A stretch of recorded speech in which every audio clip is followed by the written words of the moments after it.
në llogari të rjedhshme, apartamente, vila dhe llogari të tjera në Ishujt Kajman. Ato janë në emër të Tamburellos, bashkëshortes së tij dhe fëmijëve të tij. Dhe përmes këtyre bashkëpunëtorëve të drejtësisë, sipas rrëfimit të tyre, në të është përfshirë edhe Messina Denaro. Dario, duhet të flas pak për disa zhvillime tjera, padyshim gjithmonë që prekin Cosa Nostrën. Pak ditë më parë u kremtua 34 vjetori i masakrës së Kapaqit, po ashtu edhe masakrat në kontinent, si shionë ato të 93-shit, ajo vjet në Firenze, si mos ta ngatroj shqiptimin e emrit të masakrës në Firenze, po ashtu jemi në Prag edhe të masakrës së Via D'Amelios. Është folur shumë të 34 vjetë, Dario, për marrëveshjen, tratativa mafia-shtet. Disa dosje janë mbyllur, disa të tjera janë rihapur. Në çfarë pike jemi të hetimit, sepse di që prokuria Kaltanisetës ende po vijon pistën mafia Palti apo tratativa mafia Stato. Në çfarë pike jemi në këtë, sepse padyshim janë këto ngjarje që shënjuan historinë italisë dhe gjithë asaj çfarë ndodhi më pas. Edhe rritin e Matteo Messina Denaros. Për fat të keq jemi në të njëjtën pikë ku kemi qenë. Ka presione që kërkojnë që hetimet të thellohen në elementët jashtë Cosa Nostrës, pra tek shërbimet sekrete dhe tek strukturat të tjera që janë jashtë mafias, por në thelb nuk ka pasur zhvillime konkrete dhe të mirëfillta.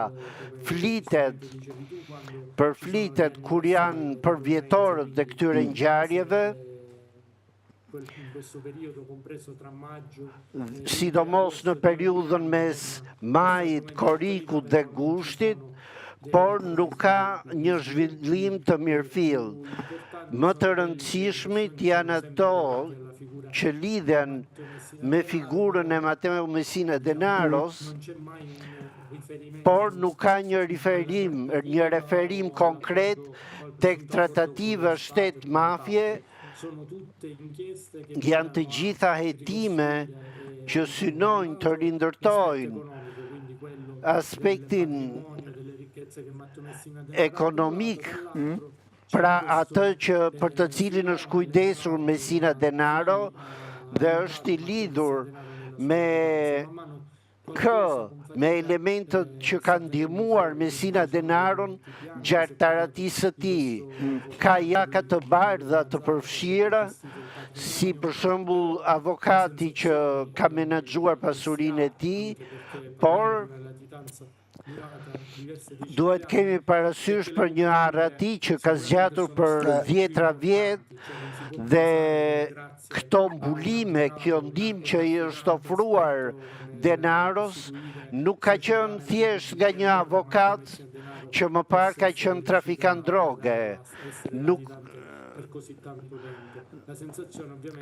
Ndjesia është që të ketë pasur mbulime më të rëndësishme të niveleve më të larta, por në aspektin gazetaresk, në këtë moment nuk kemi risi të mirëfillta, jemi në pritje që të ndodhë diçka, që të dashka në dritë, por në gjendjen aktuale, zhvillimi i fundit, konkret, kur flitet për mafia në Sicili, është pikërisht ai me rjetin financiar të Messina Denaros. E kuptoj.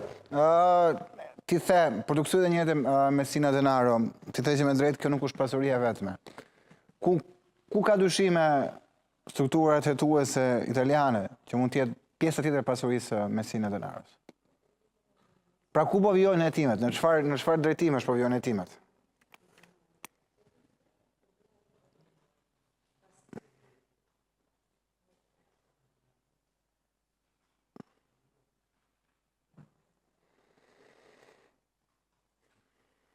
Ma a quanto pare Me sa duket, kjo trashëgimi financiare po kërkohet edhe jashtë kufive të Sicilisë, sepse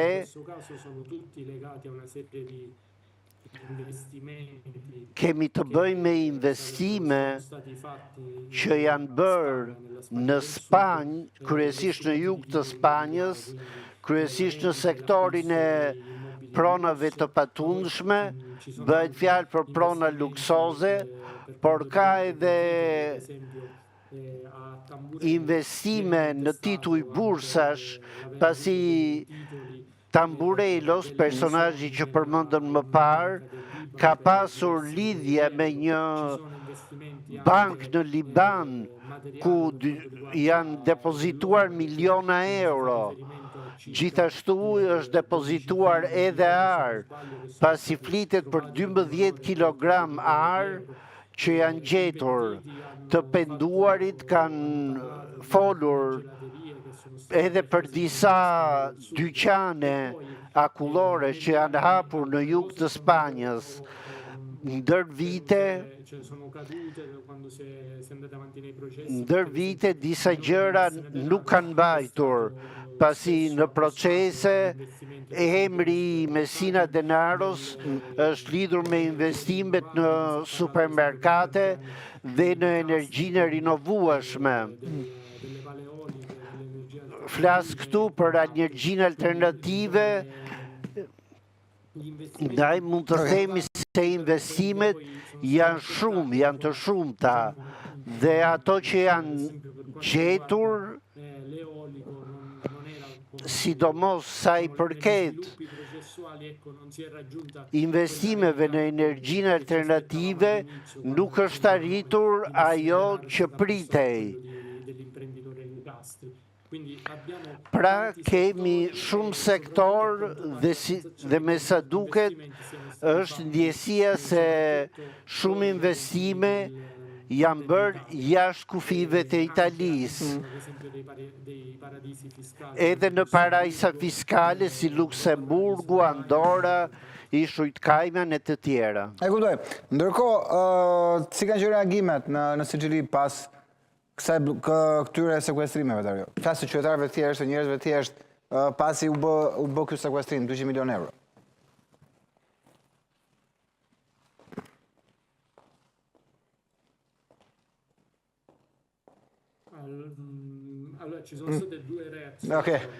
Ka pasur dy reagime.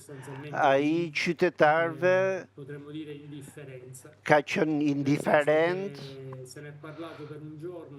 u fol për një ditë në nivel mediatik, edhe në nivel kombëtar, folën për këtë thesar të Messina Denaros, pati pra një stimul në aspektin gazetaresk, por qytetarët kryesisht qëndruan indiferent. Politika ndërkohë reagoi, sikurse ka bërë gjithmonë në raste të tilla, ka një garë komunikatash për shtyp, për të konkuruar kush duhet të urojë më shpejt forcat e rendit, pasi Messina Denaro ka vdekur dhe është varosur dhe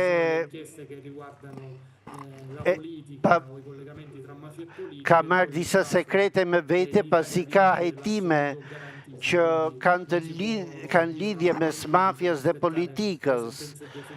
Ndaj është më mirë të presim vendimet gjyqësore para se të bëjmë urimet sikurse bëjmë politikanët. Por kur ata janë të lidhur, me mafian, është prokuroria, magjistratura që ndodhet në sulm.